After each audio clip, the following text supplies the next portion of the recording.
You'll probably see there's probably a lot of similarities to Polly's testimony of mine, but there's a lot of differences as well. I had what I called a typical testimony up until a few months ago, and I apologize, my voice is hoarse, like from practicing my testimony. I had my share of trials growing up. I was sexually abused. I endured being teased, but I wasn't seeing how God was using those things in my life or as part of my testimony. I grew up in a small town in North Dakota, going to church, a Lutheran church, but never really got anything out of it. I felt like I was always going through the emotions. I was involved in youth group in high school, got invited to Campus Crusade, and attended church sporadically in college. I always seemed to be seeking, but wasn't finding what I thought I was looking for. I thought Christians were boring, thought you couldn't have fun if alcohol wasn't involved, but really I was just hiding behind the alcohol because I was afraid what would happen if people truly knew me or saw me. I kept looking to other things to fill that deep longing to be accepted, but God kept showing up. I had a Christian roommate in grad school and started attending church with her. At that point, I started to learn more about God, but still hadn't developed a relationship with Him. And I was starting to get the Jesus part, but wasn't following Him with any part of my life. This continued after grad school when I moved to the East Coast for almost 2 years and then here to St. Louis. I moved to St. Louis almost 11 years ago to take a job at St. Louis Children's Hospital, where I still work as an audiologist. I started attending Rooftop just a few months after moving here and became pretty involved. Joining a small group, was on the hospitality team, etc. I was growing and changing, but still not following Jesus or completely trusting God with my life. I met my husband Kevin in 2007 here at Rooftop, a few months after ending a relationship with a man I thought I was going to marry because on paper he was perfect for me, even though he wasn't following Christ in his life. Looking back, I know God was protecting me by ending that relationship. When I met Kevin, I thought he was a great guy for someone else because he was older, divorced, had kids, all the things that were on my no-way list. I guess God changed my heart because we've been married for about 5 years now, or for over 5 years now. However, I cannot say it was God's will for me to marry him because I was not following his will for my life at that time. I may have thought I was because I always thought if it worked out, then it must be his will for me, and he's made a lot of things work out in my life. So I became a wife and stepmother to 2 boys, 7 and 10, which has probably been the most challenging thing in my life.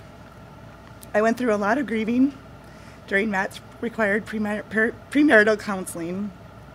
I always thought the person I'd be marrying would be doing all of it for the first time. Marriage, having kids, all of that.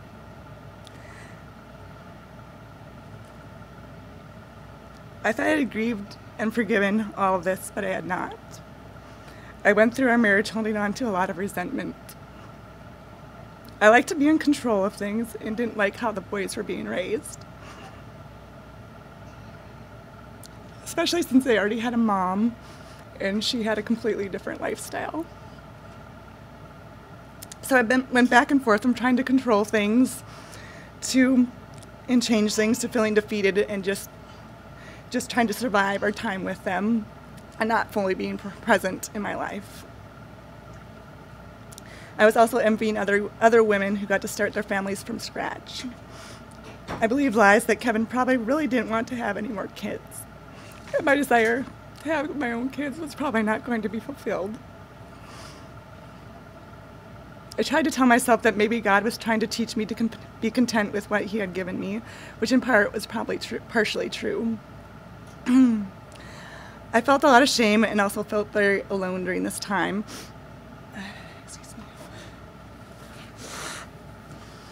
I shared small bits of this with a small group I was in at the time, but I could never truly be vulnerable. I was afraid that if people truly saw my heart, that they would see the horrible stepmonster and wife that I saw myself as, and I would not be accepted. I would pray that God would change my heart towards them, only to then try to change things on my own again. While I was in this small group, I was also feeling the nudge to get baptized. But in my heart, I still wasn't fully understanding the reason I needed to do it. Plus, I was terrified of speaking in public, so I just kept putting it off. That small group broke up about 4 years ago, or longer, I think, and I didn't join another one. God filled my desire to have a child of my own a little over 2.5 years ago when he gave us Declan. Right after I had Declan, due to some challenges, I felt very close to God, probably closer than I ever had. Then with the busyness of being a full-time working mom, I started to drift and began feeling disconnected from God and from Rooftop. I was trying to control things in my life and do things without God. I was dealing with all the stress in my life in negative ways.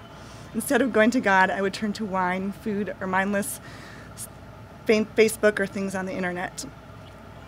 About a year ago, I began telling Kevin that I felt like we really needed to start looking for a church that was more city-focused. But thankfully, he didn't seem convinced and was not ready to leave Rooftop. Again, I was envious of other women, this time for their ability to be vulnerable and develop deep, meaningful relationships with other women at church. Although that scared me, and I continued to hide behind being the busy mom chasing Declan around, but I longed for it.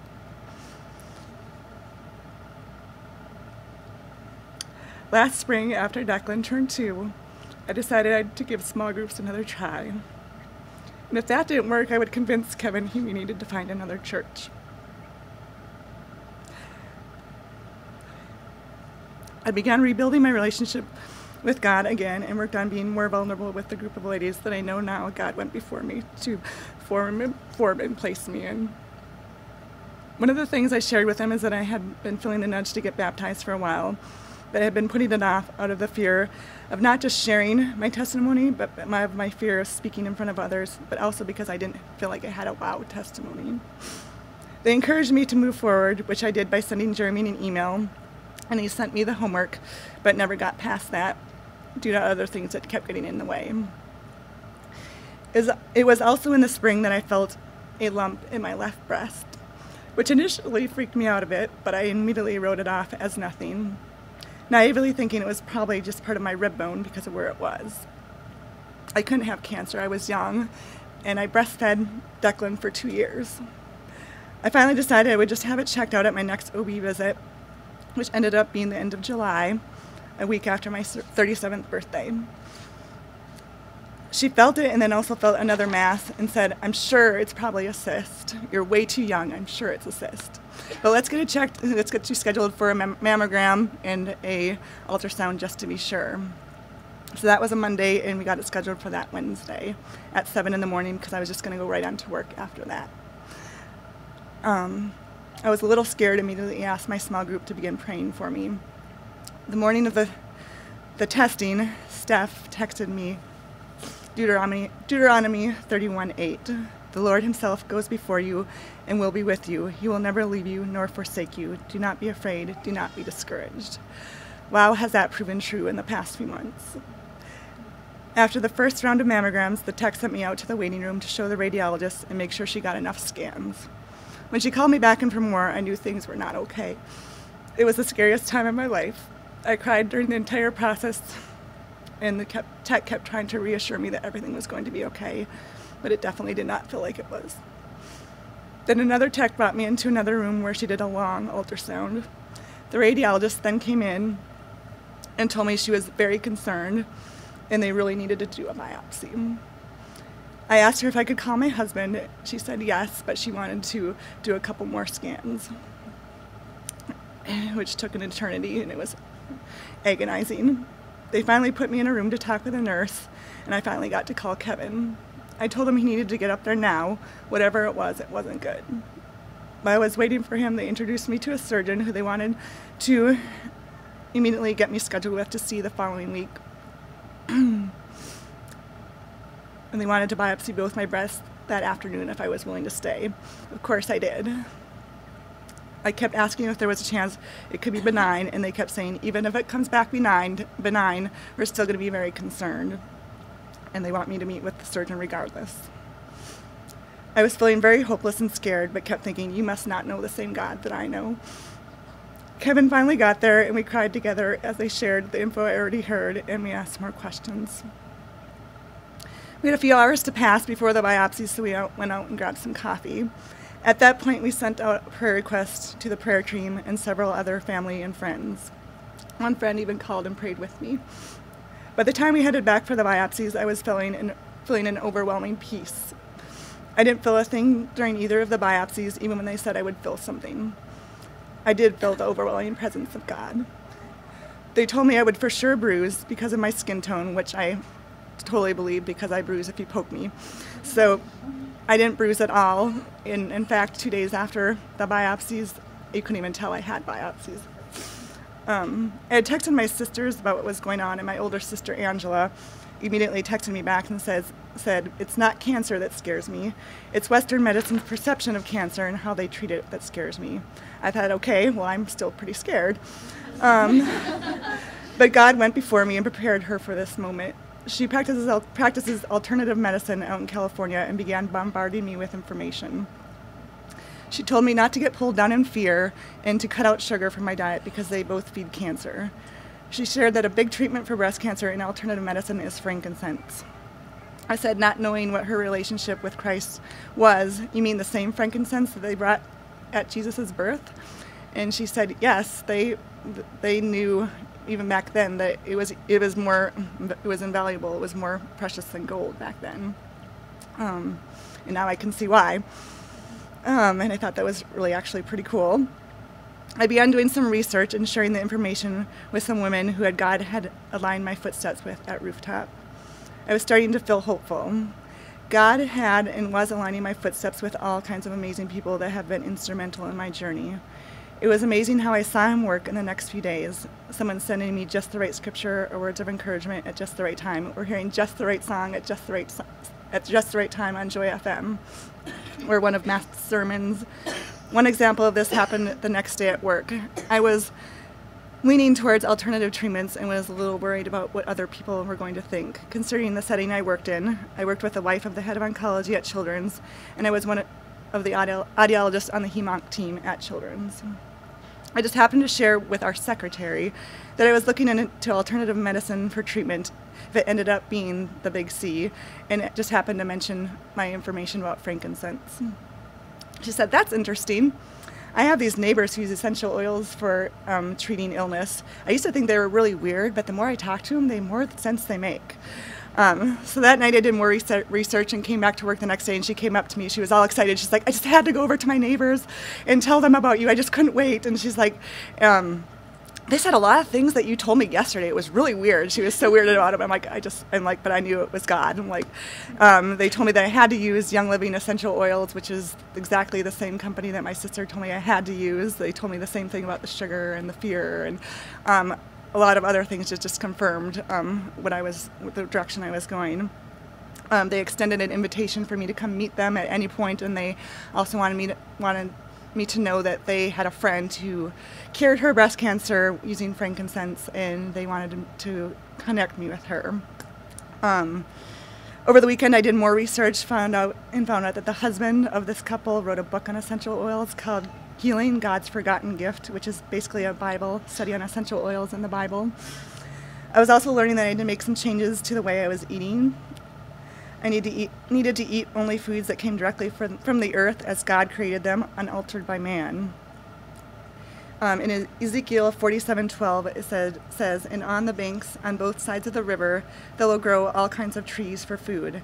Their leaves will not wither, nor their fruit fail, but they will bear fresh fruit every month, because the water for them flows from the sanctuary.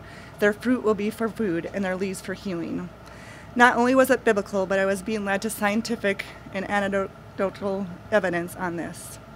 Kevin was also doing his own research, and because of how God was undeniably working in all this, it didn't take him long to be convinced that this was God's will. I thought I was eating pretty healthy prior to this, but I lived to eat. I love food, gourmet food, dining out. It was one of my biggest comforts and forms of entertainment. But I realized that God placed Adam and Eve in the garden for a reason. I knew I now needed to eat to live, and began eating predominantly a plant-based raw food diet. At this point, I hadn't even been given a diagnosis, but I already knew what it was going to be. The way God was leading me, he had to be preparing me for what was coming. And the awesome thing was, I didn't fear cancer anymore. I knew with Jesus I could overcome it. In Isaiah 53:5, it says, "But he was pierced for our transgressions, he was crushed for our iniquities. The punishment that brought us peace was on him, and by his wounds we are healed." In John 10:10, it says, "The thief comes only to steal and kill and destroy. I came that they may have life and have it abundantly." He intends for us to live life to the fullest and not live life to the fullest while suffering from chronic disease. I got the diagnosis that Monday as I was shopping for produce at Whole Foods. I told the nurse that I was seeking out alternative treatments and would like to cancel my appointment with the surgeon for that Thursday. And of course, before she left me off the phone, she gave me a nice motherly lecture. God continued to show me truth and lead me in the path of healing. Instead of meeting with the surgeon that Thursday, I met with what people affectionately call these people as the Oilers. These amazing giving people provided me with so much wisdom and began providing me with the tools I needed to begin my healing journey, including the contact of one of the doctors who has done research on frankincense and cancer. I knew God had aligned my footsteps with these people, and he's continued to do that throughout this entire journey. He introduced me to many people along the way that have been instrumental in my healing. Through this, I've seen just how much he loves me and just how much he went before me, preparing me for this. A couple of weeks before the diagnosis, I was asked to go to the Design for Life conference, which I was feeling a nudge to go, but I was trying to find an excuse not to. I knew God wanted me to attend, especially when I thought there might be a work conflict that worked itself out way too easily. The conference was amazing. Please pray about going next year. It's awesome. One of the biggest things I heard from God while there was that I needed to start sharing his truth through my story. I got my first opportunity about a month ago. My chiropractor that I met on this journey, there are many aspects that I'm not sharing of this journey, or we'd be here all day. When I met him on this journey, invited me to share at a seminar that he had called Cancer Killers, The Cause is the Cure. So I shared my story with about 50 people there. This is a truth I've learned throughout my journey. God intelligently designed our body to heal. He needs no help to heal our bodies. He just needs no interference. Everything the body needs to thrive and heal can be found in nature and comes directly from the earth, which was created by God. So what I'm doing is removing interference and providing everything God has provided from the earth to heal my body. My disease began as a spiritual problem. It began in my heart because I wanted to live, eat, think, act, and handle stress on my own rather than God's way. I wasn't sick because I had cancer. I had cancer because I was sick. Cancer is the body's natural response to overwhelming toxicity and suppressed immune function. So I began removing as many toxins from my body as possible. One big part of this is dealing with unforgiveness, resentment, anger, envy, and learning to be fully present with these emotions, and then allowing Jesus to heal my heart from the root cause of these emotions.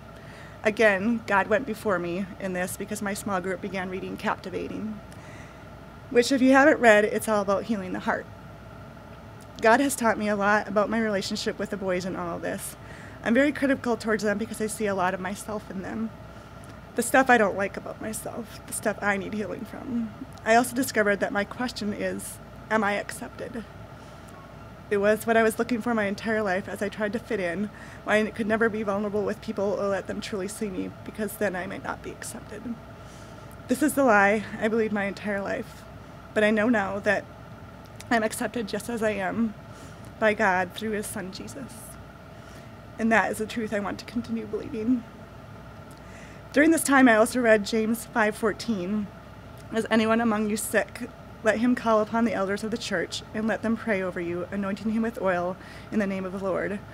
So in obedience, I did just that, but I did bring my own frankincense. It was a very humbling experience. The second thing God taught me at Design for Life was to be aware of who he is aligning your footsteps with, because he does this for a reason. They will be instrumental in his big purpose for you. I know God has a big purpose for me in all this, and I know he's already using me. Oh, and be prepared to hear my testimony again when I get baptized.